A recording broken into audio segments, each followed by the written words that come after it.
안녕하세요. 명코치입니다. 공감에 대한 이야기를 좀 나눠보고 싶습니다. 제가 가장 많이 참여하시는 분들로부터 들은 이야기는 공감이 익숙하지만 매우 어렵다. 그럼 우리는 왜 어려운지 파악하면 되잖아요. 그래서 공감이 왜 어려운지를 묻고 물어서 몇 가지 좀 알아차린 게 있는데요. 공감 그러면 자신의 에너지가 소진되도록 누군가를 공감해 주어야 된다라는 그런 압박감이 좀 있었고요. 또 나아가서는 내가 누군가를 공감해 주는 것도 좋지만 깊은 욕구는 공감받고 싶다라는 욕구였습니다. 실제 우리가 공감으로 굉장히 많은 걸 요구받고 있습니다. 즉, 왜 공감을 하려고 하세요? 라고 물으면 90%가 이렇게 대답을 하십니다. 인간관계를 위해서, 그리고 의사소통을 잘하기 위해서. 이게 이제 표면적으로 드러난 요구이고요. 본질적 욕구는 내가 공감받고 싶다 였고요. 누군가를 공감해주는 것도 힘들지 않게 나의 에너지가 소진될 필요까지는 없을 만큼 공감했으면 좋겠다라는 그 욕구가 숨어 있었습니다. 공감에 대해서 우리는 익숙하게 많이 안다고 생각을 하지만 조금 더 본질적으로 파악해 볼 필요가 있다고 생각을 합니다. 여기에서 보여지는 공감의 감은 감정입니다. 그래서 감정을 공유하는 것이죠. 그래서 매우 의미 있고 또 어려운 일인지도 모르겠습니다. 근데 이 감정은 나의 현재 상태이자 방향성을 얘기합니다. 감정의 상태가 나의 현재 상태이기도 하고요. 그 현재 상태의 감정이 앞으로의 나의 방향성을 나타내주는 지표이기도 합니다. 쉽게 얘기해서 지금 현재 감정이 매우 고요하고 또 감정이 평안하다라고 했을 때는 앞으로의 어떤 그 방향성도 편안하지 않을 이유가 없습니다. 근데 지금 현재 나의 감정이 매우 불안하고 두렵다. 그러면 그 불안과 두려움의 상태로 나의 미래가 방향으로 나아가는 거겠죠. 그래서 이 공감은 현재 나의 상태 그리고 현재 나의 수준대로 이루어지는 것입니다. 그럼 공감의 호혜성이라는 것은 어떤 의미냐면 호혜성은 어떤 은혜로운 것이다 라고 막연하게 생각하고 계시는 경우가 있는데 호혜성이라는 것은 그 라틴어의 그 말 그대로 유래를 우리가 따져볼 때도 똑같이 주고받는다라는 give and take이라는 뜻을 함유하고 있습니다. 그래서 공감은 그 감정은 내가 주는 만큼 그대로 오는 그런 수준의 내용이라고 이해를 하시면 더 쉬울 것 같습니다. 그래서 내가 공감을 해주는데 소진된다라는 게 여기에서도 말이 안 된다는 것을 알 수가 있습니다. 내가 진짜 공감을 한다면 내가 소진되는 게 아니라 내가 공감을 해주는 만큼의 어떤 감정을 받는 것이겠죠. 그래서 이런 본질을 이해한다면 일방적으로 공감을 해준다. 그리고 일방적으로 공감을 받는다라는 이런 압박감 이런 데서 조금 자유로워질 수 있을 것 같습니다. 오늘은 공감을 우리가 사례를 가지고 이해를 하는 시간을 가져보려고 합니다. 공주와 달 또는 공주님의 달이라는 제목으로 아이들 동화 그리고 뮤지컬에서 많이 활용되고 있는 이야기인데요. 저는 이제 공감 그리고 코칭에 대한 본질을 얘기할 때 사례로 많이 나누고 있긴 합니다.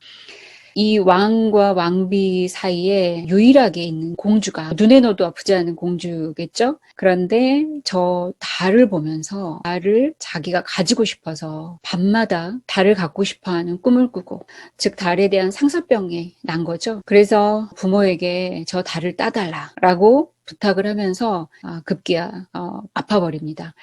그래서 이 왕은 주변에 지혜롭다라는 신하들에게 우리 공주의 병을, 그러니까 달에 대해서 상사병을 가지고 있는 공주의 병을 낫게 해달라라고 요청을 하죠. 신하들이 다 모여서 공주에게 온갖 법칙과 원리와 근거를 가지고 설득을 하죠. 달을 따는 것이 불가능하다. 저렇게 달이 작아 보여도 어마어마하게 크다. 저 달은 딸 수 없다. 그것 때문에 병이 난 것 같다. 정신 차려라. 뭐 이런 개념이겠죠. 공주가 그런데 그 말에 대해서 설득당할 리가 없습니다. 그래서 왕이 이런 충신이 도저히 안 되는구나. 그러면 어떤 사람도 좋으니 우리 공주를 낫게 해줄 사람이면 모두 다 와서 공주를 낫게 해줬으면 좋겠다라고 요청을 하니까 광대가 출연을 합니다. 이 광대가 공주에게 다가가서 먼저 한 일은 질문이었습니다. 사람들하고 완전히 다른 이 접근 방법이죠. 광대는 너무 신기하고 궁금한 거예요. 도대체 공주님의 달은 어떤 모양일까? 그리고 무슨 색일까? 그리고 공주님이 생각하는 달은 얼마나 클까? 이거를 그러니까 본인이 가지고 있는 기존의 지식과 또 신념과 이런 것들이 없을 수도 있겠지만 그런 관념이나 신념들을 배제한 채 오로지 공주에게만 집중해서 묻는 거죠. 이게 공감할 때 아주 매우 적합하게 어우러지는 개념입니다. 우리가 공감이 왜 어렵냐면 내 입장으로 생각하면 저게 그렇게 힘든 일이 아닌데 너무 힘들어하네? 이렇게 생각하면 공감이 어려운 거고요.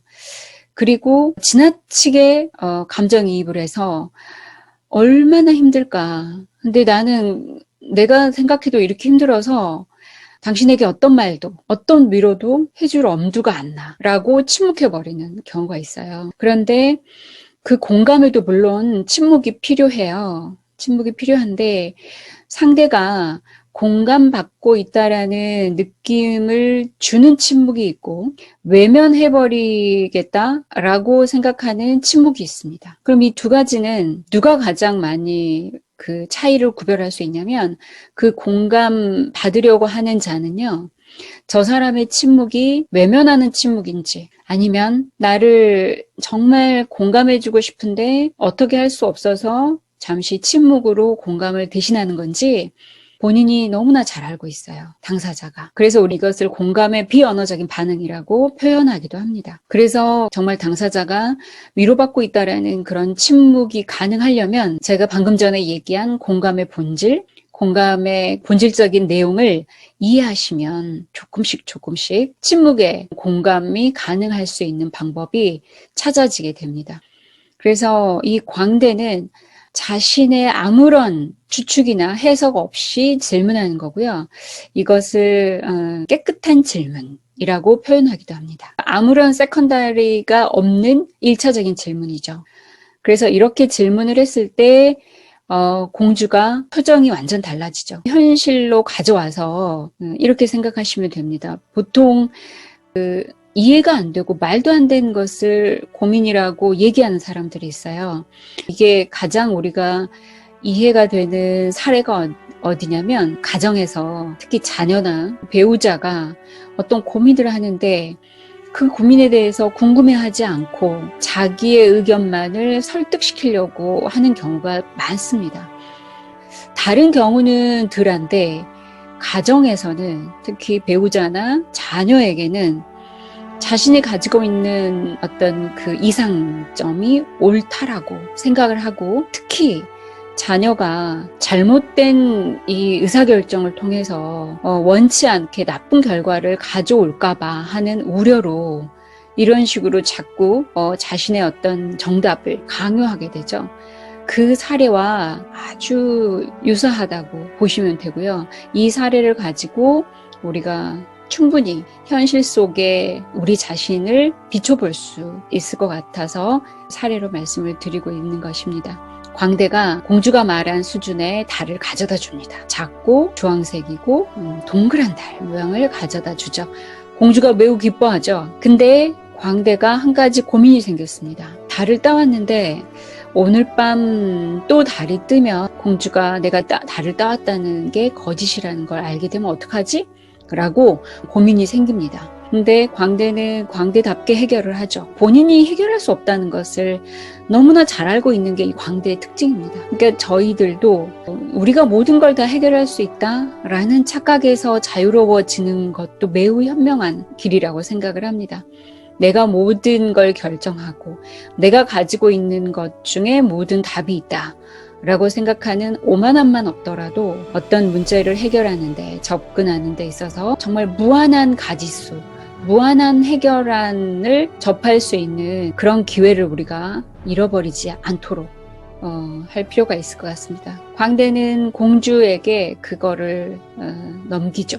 공주님, 제가 오늘 달을 따왔잖아요. 그런데 오늘 밤 또 달이 뜨면 어떻게 할까요? 라고 물으니까 공주가 광대에게 넌 참 바보구나. 이 달이 수천 개가 있다는 걸 너는 모르니? 어느 호수에 가더라도 달이 떠 있고 내가 창문 밖에 그 물컵을 놔뒀더니 그 물컵에도 달이 떴어. 그 많은 달 중에서 우리가 하나 가져왔을 뿐이야. 걱정하지 않아도 돼. 라고 아주 현명한 답을 주죠.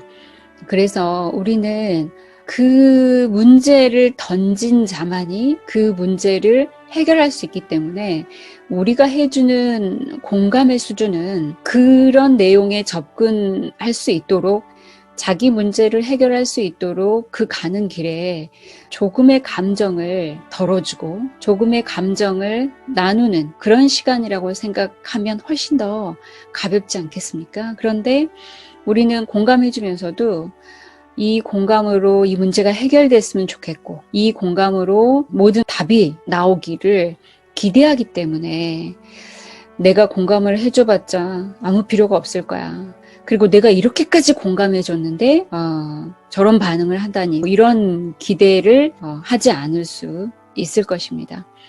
공감을 어떻게 하느냐라는 것이 결과적으로 우리가 처해 있는 문제를 어떻게 해결하느냐와 아주 동일한 프로세스, 동일한 과정이라고 이해하셔도 될 것 같습니다. 다음 시간에 공감에 대한 스토리로 찾아뵙겠습니다. 감사합니다.